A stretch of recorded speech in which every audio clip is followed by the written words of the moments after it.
ভারত আমাদের বন্ধু না শত্রু? অবশ্যই শত্রু। কেন আপনি শত্রু মনে করেন? তাদের রাজনীতির দিক, তারপরে এই যে রিসেন্টলি যে বন্যাটা, এগুলো পরে তার কিছু বলার থাকে না ভাইয়া, শত্রু না বন্ধু আপনারা ভালো জানেন।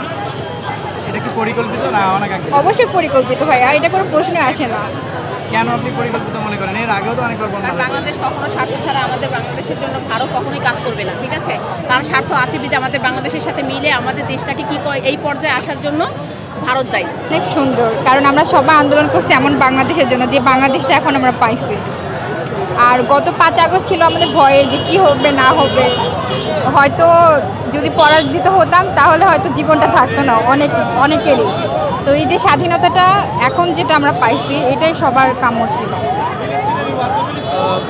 ছাত্রদের এই যে কোঠা আন্দোলন থেকে বাংলাদেশের গণ অভ্যুত্থান, এই সব কিছুর আমি শুনতে পেলাম আপনি ছিলেন। তো এই যাত্রাটা কেমন ছিল? যাত্রাটা প্রথমে ফ্যামিলি এগেস্টে যে মানে সব আশাটা একটু প্রথমে ভয়ে ছিল, বাট যখন সব কিছুতে জয়েন করছে ওইটা অনেক আনন্দের ছিল। আর স্পেশালি যখন মানে বিজয় আসছে, এটা তো বলার ভাষা নেই। বাংলাদেশকে সামনে কোথায় নিয়ে যেতে চান, কীভাবে দেখতে চান? এমন জায়গায় নিয়ে যেতে মানে দেখতে চাই যেখানে কেউ কারো অধীনে থাকবেন এবং প্রতিটা ব্যক্তি একজন স্বাধীন নাগরিক হিসেবে থাকবে।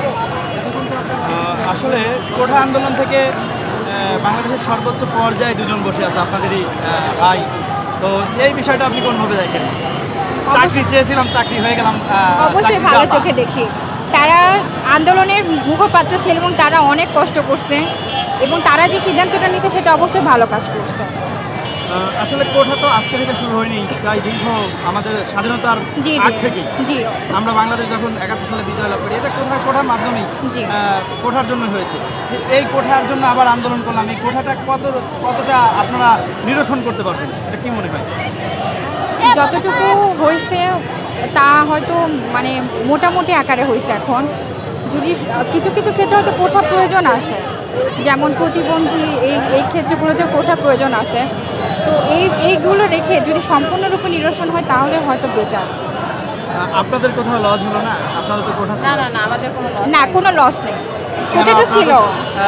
আমরা দেখেছি প্রাইমারির শিক্ষকরা মানে প্রাথমিক বিদ্যালয়ে যে শিক্ষক হয় 60% নারী কোঠা ছিল, সেক্ষেত্রে আপনাদের কোনো লস হলো কিনা?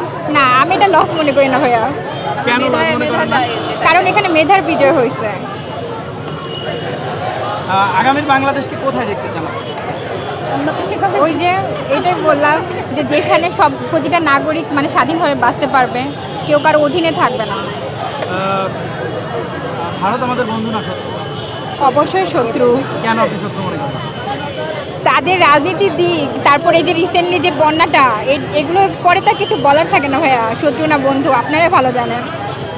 এটা কি পরিকল্পিত না অনাকাঙ্ক্ষিত? অবশ্যই পরিকল্পিত ভাইয়া, এটা কোনো প্রশ্নে আসে না। কেন আপনি পরিকল্পিত মনে করেন? এর আগেও তো অনেকবার বন্যা হয়েছে। বাংলাদেশ কখনো স্বার্থ ছাড়া আমাদের বাংলাদেশের জন্য ভারত কখনোই কাজ করবে না, ঠিক আছে? তার স্বার্থ আছে বিধে আমাদের বাংলাদেশের সাথে মিলে আমাদের দেশটাকে কি করে এই পর্যায়ে আসার জন্য ভারত দায়ী এবং আমাদের সরকার দায়ী। তাকে আমরা তাড়িয়ে দিছি, এখন একটা সুশীল সমাজ গড়ে তুলছি আমাদের ছাত্র ভাইরা এবং সুন্দরভাবে এই দেশটা গড়ে উঠবে। আমাদের দেশে আরেকটা প্রচলন শুরু হয়ে গেছে, মানে আমরা একজনকে তাড়িয়ে দিলাম, আবার ভিন্ন একটা মহল দেখতে পাচ্ছি যে বিভিন্ন জায়গায় বিভিন্ন রকমের দখলদারিত্ব শুরু করছে। হাসনাত ভাইও গতকালকে এই কথাটা বলছেন, এই বিষয়টা আপনি কীভাবে দেখেন? আমি আসলে মাত্র একটা কথা বলছিলাম কিছুদিন আগে যে আমাদের 16 দিন শেষ হয়নি, তার আগে আমরা চাহিদা অনেক চাইতেই পারি, কারণ আমাদের এখানে অনেক দল আছে। এখন দলরা এক একজনের মত বিনিময় করতেছে, সেই মত বিনিময় থেকে বরং একাত্রতা থাকতে হবে, তারপরে একটা সুন্দর দেশ গড়ে তুলবে। কিন্তু আমাদের ছাত্র সমাজ সেই চেষ্টা করতেছে, সামনে আগাবে ইনশাল্লাহ।